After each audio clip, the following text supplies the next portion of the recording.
Sjenica, u kojoj borba sa snežnim smetovima traje nedeljama, danas je gotovo odsečena od sveta. Meteorolozi su zabeležili do sada najveću visinu snežnog pokrivača, koja je 80 cm. Samo je 1947. godine na Pešterskoj visoravni zabeleženo približnih 76 cm. Smetovi u pojedinim selima dostižu i 5 metara. Teško je stići do odredišta po snežnoj mećavi veka, kako je ovdje nazivaju. Sva sela su zavejena, jedini prohodan put je prema Novom Pazaru. Obustavljene su i autobuske linije koje od Novog Pazara vode prema Sarajevu. Nastave u svim seoskim školama od danas nema.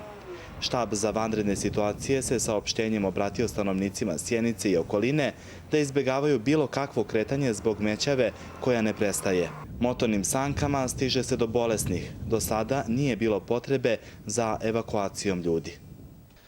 Uz velike napore stvoreni su uslovi za obavljanje 3 sahrane na seoskim grobljima na Pešteri, a Sjenička gorska služba spasavanja uspjela je posle prave drame i punih 5 sati traganja da pronađe brata i sestru Hasana i Zurifu iz sela Bačije, koji su traktorom pošli u Sjenicu kod lekara, a zatim zalutali po neviđenoj mećavi. Do svojih kuća su stigli i učenici i učiteljice koji su ostali u snežnoj blokadi u selu Bagačice. Za Prvu sa Pešteri, Zoran Maksimović. U Srbiji do kraja dana oblačno sa snegom. Temperatura